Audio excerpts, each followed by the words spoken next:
I left my wife after discovering her affair after 3 years of marriage, and a year later people think betrayal comes suddenly, like a lightning strike.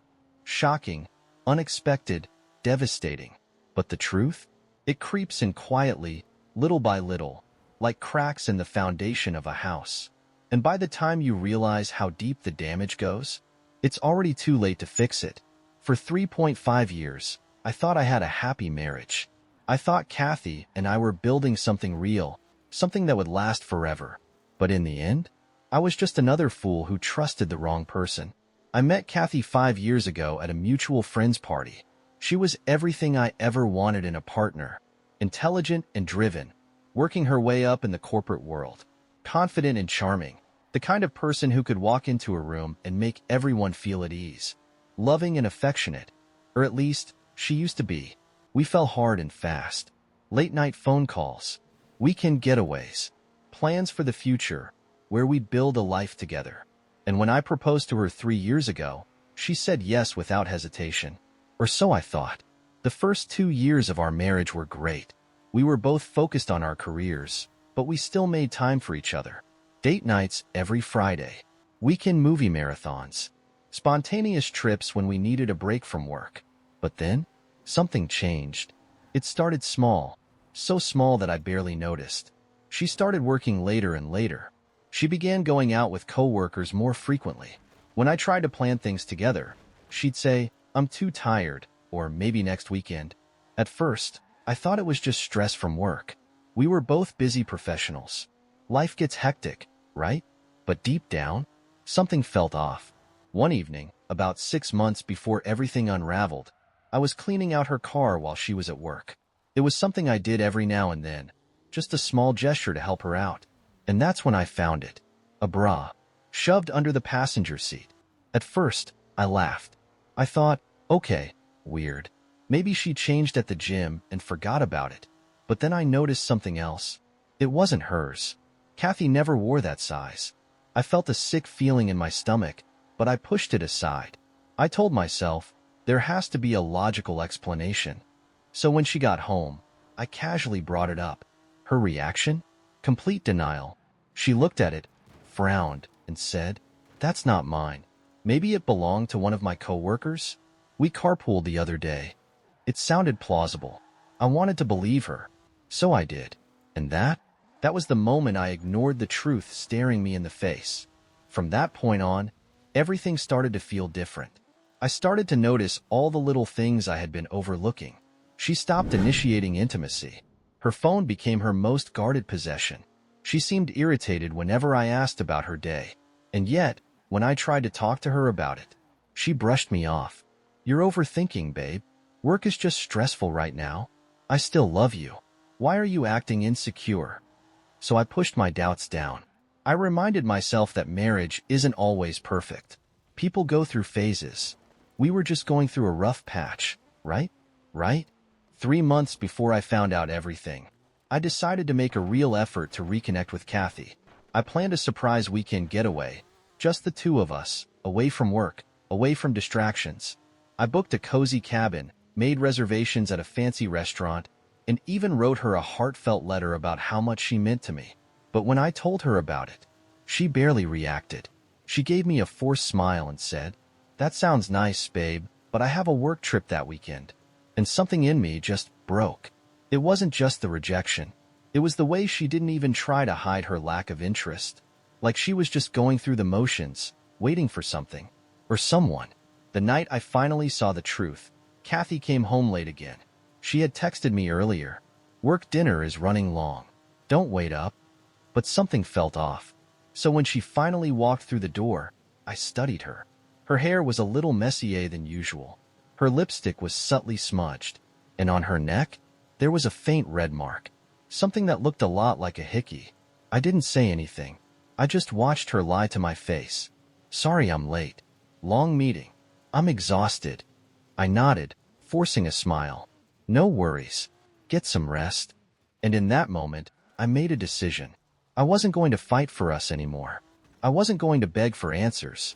I was going to find out the truth myself. And when I did, I would walk away forever. People say trust your gut. but I ignored mine for far too long. For months, I had excused the late nights, the secretive behavior, the emotional distance. But that night, when I saw that faint red mark on her neck, something in me shifted. I knew. Deep down, I already knew.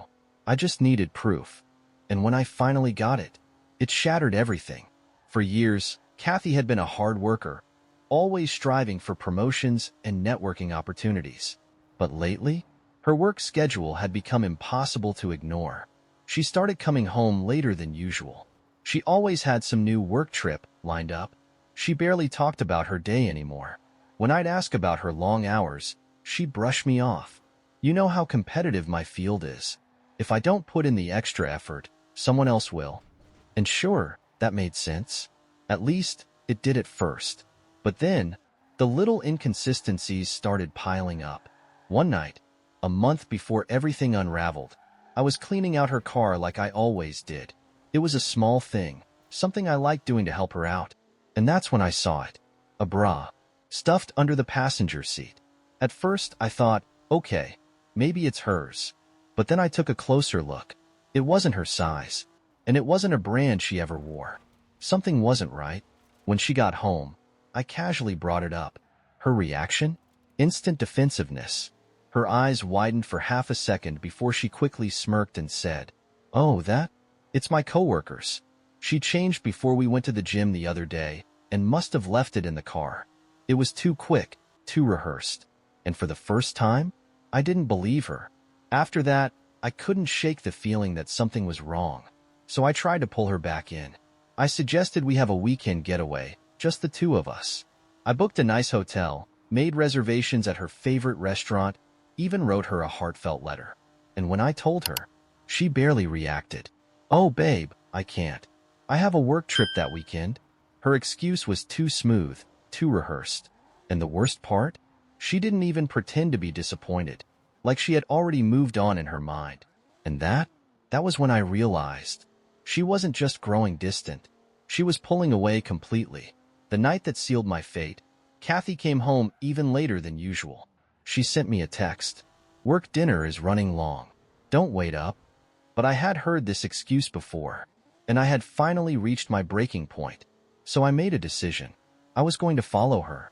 And when I did, I found out everything. There's a moment before you catch a liar in the act where you hope, desperately hope, that you're wrong. That the gut feeling, the late-night suspicions, the painful little hints were all just in your head. But that night, I wasn't wrong. And when I finally saw the truth with my own eyes, I realized there was nothing left to fight for. The second I got her text, "Work dinner is running long. Don't wait up." I knew. I knew she wasn't at some fancy restaurant with colleagues. I knew she wasn't wrapping up a long meeting. She was with someone else. And for the first time in months, I wasn't going to sit at home like an idiot, waiting for her to come back with a fake excuse and a forced kiss. I needed proof. So I grabbed a spare phone, logged into an old tracking app we had used for road trips, and checked her location. And when I saw where she was, I felt my stomach drop. She wasn't at a restaurant. She wasn't at work. She was at a hotel. I sat in my car for a moment, gripping the steering wheel, my heart pounding. I could have turned around. I could have let myself stay blind. But I was done pretending. I started the engine and drove straight to the hotel. The entire drive, my mind was racing. Maybe it's not what it looks like. Maybe she really is meeting someone for business. Maybe. I parked across the street, and then I saw her, seeing it with my own eyes. She walked out of the hotel lobby hand in hand with another man. Not a colleague, not some business partner. A man who was clearly not just a friend. He leaned in, whispered something in her ear, and she laughed. The same laugh I used to love hearing. The same laugh I thought was mine. And then, they kissed. Right there, under the streetlights, in full view of anyone who cared to look. Like I didn't even exist. I should have stormed over. I should have yelled, screamed, made a scene. But instead, I felt nothing. Because the woman standing there, she wasn't my wife anymore. She had already left me long before this moment. So I turned around, got back in my car, and drove away. Because Kathy wasn't worth a single more second of my time. By the time I got home, I had made up my mind. I wasn't going to beg for answers. I wasn't going to fight for someone who had already replaced me. I was going to disappear, quietly, without warning, because the best revenge was leaving her to wonder what happened to me. And that was exactly what I was going to do. Most people, when they catch a cheating spouse, explode. They scream. They demand explanations. They beg for answers. But me? I did the opposite. I didn't confront her. I didn't fight for her. I didn't let her know I had seen everything. Instead, I decided to vanish, because the best way to hurt someone like Kathy was to leave her with nothing but silence. The moment I walked into our apartment, I saw traces of her everywhere. Her shoes by the door, her perfume lingering in the air, her framed photos of us on the walls, smiling, pretending, lying. I stood in the middle of the living room, gripping my keys so tightly my knuckles turned white. And then, I exhaled. This wasn't my home anymore. It was just a place I had been trapped in for 3.5 years. A place where I had wasted my love on someone who didn't deserve it. I wasn't going to let this be my prison. I was going to walk away on my own terms. So I grabbed a duffel bag and started packing. Not in a rush, not in anger, but with cold, calculated precision. Because I wasn't just leaving Kathy. I was erasing myself from her life. I had no intention of staying in town. I needed a clean break, a place where she wouldn't find me, where she wouldn't be able to pull me back in with her lies and manipulations. So I called the only person I knew would understand. Ray. Ray wasn't a close friend, just a guy I met at a bar a year ago when I was having doubts about my marriage. He was older, divorced, and had been through his own version of hell with an unfaithful wife. That night, he had given me one piece of advice I never forgot. If you ever find out she's cheating, don't fight her. Just leave. And if you need somewhere to go, I've got an old mobile home in the mountains. No questions asked. At the time, I had laughed it off. Now, I wasn't laughing. I was dialing his number. And when he picked up, all I said was, "You still have that place available?" Over the next 2 days, I moved my belongings out of the apartment, piece by piece. I took only what I needed: clothes, my laptop, and important documents. A few sentimental items that weren't tied to her. Everything else? I left exactly where it was. Like a ghost. Like I had never been there in the first place. Kathy didn't notice a thing. She was still too busy living her double life, thinking I was the clueless, devoted husband waiting at home. Little did she know, her husband was already gone. On the third night, I packed the last of my things and stood in the doorway of our apartment one final time. I should have felt anger. I should have felt grief. But all I felt was relief. I pulled my wedding ring off my finger, placed it on the kitchen counter, and next to it, I left a single note. It didn't say much, just 5 words. "I know. Don't bother calling." Then I walked out the door. And I never looked back. Walking away from our apartment should have felt strange. For years, it had been my home. The place where I had laughed, loved, and made plans for a future that would never happen. But as I walked out that night, carrying only a duffel bag and my freedom, I didn't feel loss. I felt peace. Because for the first time in 3.5 years, I was finally choosing myself. And Kathy? She had no idea what was coming. The moment I got into my car, I felt it. That rush of adrenaline, that surge of exhilaration. Like I had just broken free from a prison I didn't know I was trapped in. I turned my phone completely off. No texts, no calls, no tracking. And then, I drove. Through the city, past the suburbs, out into the quiet, empty roads that led to nowhere. I wasn't running away from something. I was running towards something better. After a few hours, I reached Ray's cabin. It wasn't anything fancy, just a small mobile home tucked away in the mountains, surrounded by trees and silence. But it was exactly what I needed. No neighbors, no distractions, no reminders of the life I left behind. Ray was waiting for me outside, leaning against his truck, arms crossed.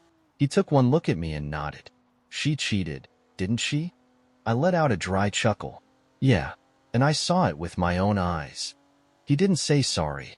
He didn't say "I told you so." He just patted my shoulder and said, "Good. Now you can start over." And for the first time, I believed it.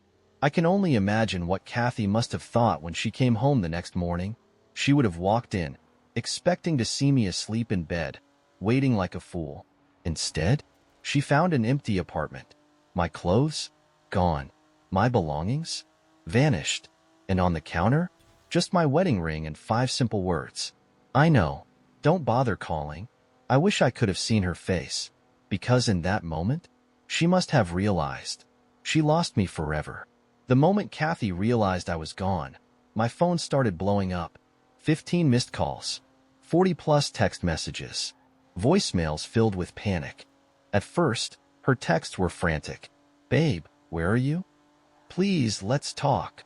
I don't know what's happening. Just come home. Then, they turned into rage. You're being dramatic.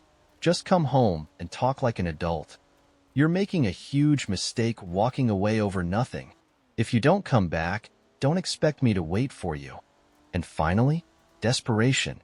Please, I messed up. I don't want to lose you. I read every single message, and then I deleted them all, because she didn't deserve a single word from me. In the weeks that followed, Kathy went into full panic mode. She called my friends, my coworkers, even my parents, trying to figure out where I had gone. But no one could help her, because I had told no one. I had erased every trace of myself from her world, and without me, her carefully crafted illusion of control crumbled. 2 months later, Kathy sent me one last email. I know I made mistakes, but I didn't want this to happen. I never wanted to lose you. She tried to explain, to justify what she did. It wasn't serious. It was a mistake. I was feeling lost, and I didn't know how to tell you. And the kicker? I miss you. Can we at least talk? I stared at the message for a long time. Then, I closed my laptop and never responded, because I was finally free, and there was nothing she could say to change that. Some people say closure comes from a final conversation, from hearing why someone betrayed you, from getting one last explanation. But the truth? Closure isn't something you get from them. It's something you give yourself. And when Kathy sent me that last, pathetic email, I realized I didn't need her words. I didn't need an apology. I didn't need anything from her ever again, because my closure was knowing that she had lost me forever. After weeks of radio silence, Kathy started spiraling. She had spent our entire marriage controlling the narrative, being the one to call the shots, to make the decisions, to keep me in check. But now, she had no control, and when people started asking questions, her world crumbled fast. First, our mutual friends turned on her. At first, she tried to cover up what happened, telling people, he just left. I don't know why. But when they saw how panicked and desperate she was, they knew she was hiding something. And eventually, the truth came out. She was the cheater. She was the liar. She was the reason I walked away. And just like that, the sympathy she was looking for vanished. At some point, Kathy became obsessed with tracking me down. She tried to call my parents, but they refused to give her any information. She reached out to old coworkers, asking if I had moved to a different city. She even went so far as to drive to my old office, pretending she had a delivery for me. But she never found me, because I had already built a new life, one where she didn't exist. And the harder she tried, the more desperate she looked, until finally, she gave up, because she had no choice. A full year after I left, I was back in town for a short visit, catching up with some old friends. I had moved on. I had built a quiet, peaceful life in the mountains, one where I didn't have to worry about Kathy's lies or manipulation. But then, I saw her at a coffee shop. She was sitting alone, staring at her phone, looking smaller than I remembered. She looked exhausted, older, drained, like someone who had been carrying the weight of her own guilt for too long. She must have felt my stare because she looked up, and when our eyes met, she froze. For a moment, I thought she was going to burst into tears. Instead, she stood up, hesitated, and then walked over. And in a quiet, broken voice, she said, I'm so sorry. I let her talk, not because I needed to hear it, but because I wanted to see if she had changed at all. She told me she had regretted everything, that she hated herself for what she did. She admitted that she had lost everything after I left, her friends, her reputation, her sense of stability. And then she asked, "Do you think we could ever be friends again?" I stared at her for a long time, and then I said, simply, "No," because she didn't deserve my friendship. She didn't deserve my forgiveness. She deserved to live with the consequences of what she did. And that's exactly what was happening. So I stood up, tossed my coffee in the trash, and walked away, leaving her there, alone, just like she had left me. That was the last time I ever saw Kathy. And honestly, I don't think about her at all anymore. Because my life, it's better than ever. I have real peace. No more toxic relationships, no more lies. I've built a new career and a new home, far away from my old life. I've met someone who actually loves and respects me. And Kathy? She's just a mistake in my past. A lesson I had to learn, but one I'll never repeat again. Because I know my worth now. And I'll never let someone like her waste another second of my life. She thought I would never leave. She thought I would never find out. But karma never forgets. And the best revenge is knowing that while she's stuck in her past, I've already moved on to something better. And that is the best feeling in the world.